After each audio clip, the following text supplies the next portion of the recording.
We're out here getting ready for our Kansas trip here in a couple weeks, getting our guns final zeroed. I have the Retake Gordian here, 20 gauge. I'm shooting a 3-inch ounce of 5/8. This is a 9x10 duplex. We're at 40 yards. We got the birch woods that suck still, but it's still nice, something to shoot at and see.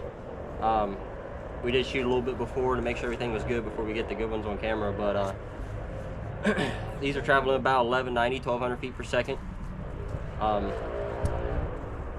Everyone's out here today, so it's just a good time to be friends and enjoy the time. But we don't need to talk anymore. Let's get to the good part where everyone likes to see. Everyone got ears? Everybody's good to go. Good.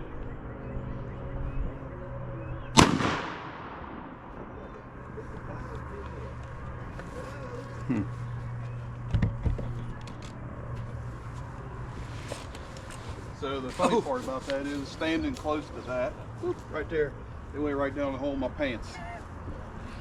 Look at that. Ah, the good smell. All right, let's take a walk to the camera, or we'll go walk straight to the, we'll walk straight to the target. We are shooting in a shot trap here. We've built ourselves a shot trap so we're not wasting a bunch of shot.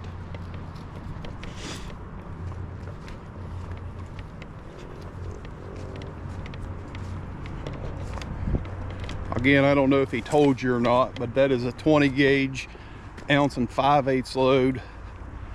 It's 9x9.5. That's 9x10. 9x10, I'm sorry, 9x10. Shooting a True Lock triple nickel. Yeah, it's a True Lock 555 choke out of that Retake Gordian. I'm moving the stand around here, sorry for all the movement, but there we go. That is the pattern on the birchwood.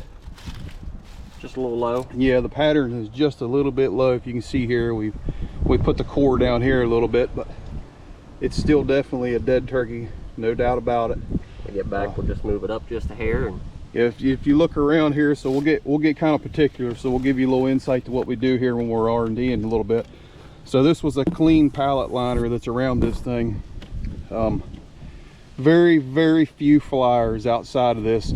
Again, standard birchwood, you got your 10-inch circle there, but outside of that 10-inch circle, I mean, you're now into that 30-inch, and very few flyers into that whole ring there. So Craig, what do you got to say? I think that's a dead bird all day long. 100%, and that's what we do. Is everyone needs to do this. Get out before turkey season, pattern your guns, get them ready, do your due diligence to make that ethical shot when it comes down to it.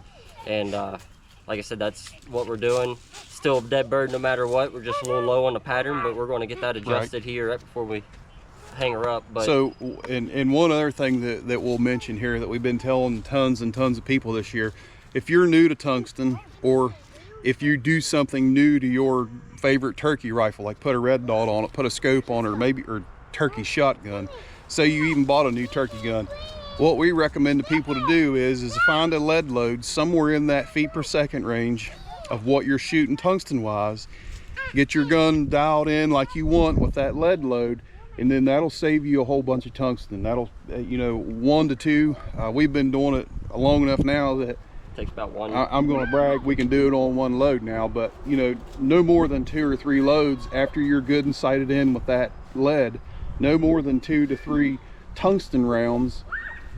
You're on paper. Like I said, that was this target right here that you're looking at. Craig just put a brand new Viper Vortex Vipers. Yeah, the Vortex Viper on that Retake. So that was just us eyeballing it, and that was the first shot out of that Retake with that new sight on it. But we knew the gun was right, we know the choke's right, so that's what you can do right there cheaply. I know that people squabble about price of tungsten. Well, that's the price of tungsten. I don't know what to tell you. And good luck buying something like that right there off the shelf. So I'm happy with it. Craig's happy with it. Like I said, we'll move that up a little bit, and he's dead, hopefully dead Rio. It's dead all day long, yeah. Except for the 28's coming out, unfortunately. But the 20 will be down there in Kansas with us. It's just a backup, but 28 is tried and true to us. That's what we preach, is sub bore, sub bore, sub bore. And 20 is a sub bore, but let's face it, when you can get the patterns we're getting out of 28 gauges, you know, less kick, lighter gun.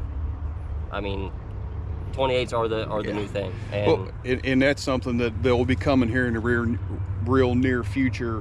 We haven't really published a whole lot of shot targets and patterns and what the 28 gauge is doing right now, but I will tell you that him and I have been elbow deep in 28 gauges for 2-3 months at this point, and I can tell you right now we've got something that's, and we're doing it with less shot. Yeah, and we're doing it with way less shot, and which drives the price down. There is absolutely zero recoil, and it's a sub bore. It's a 6-ish pound setup. You know, that's three tungsten loads in the gun itself, and a red dot. It's pretty crazy, and that's in a semi-automatic gun. He's shooting a TriStar, I'm shooting a Mossberg SA. The one thing we'll kind of give you a sneak peek of is 337. That's the number of an 1.25 ounces at 40 yards in a 10-inch circle. Yeah, 337 BBs in a 10-inch circle at 40 yards is what we're consistently getting, and the feet per second is money. So happy to bring that here. That'll come along here shortly. We just haven't pushed it very hard yet until him and I were, well, more so him, but get it where we really want it. And I think we're there now. We tested it a little bit more today, not on camera, and the patterns are there, the proof's there. So we're dead set on it now, and it's just a matter of trying to get people to understand you don't need 1 5/8 or 1.5 ounces of shot anymore to kill turkey. I mean, you don't. Not with tungsten. Yep. Leave your Papaw's 12 gauge at home in the closet. You don't need to take it anymore. So no. All right, thank you for watching.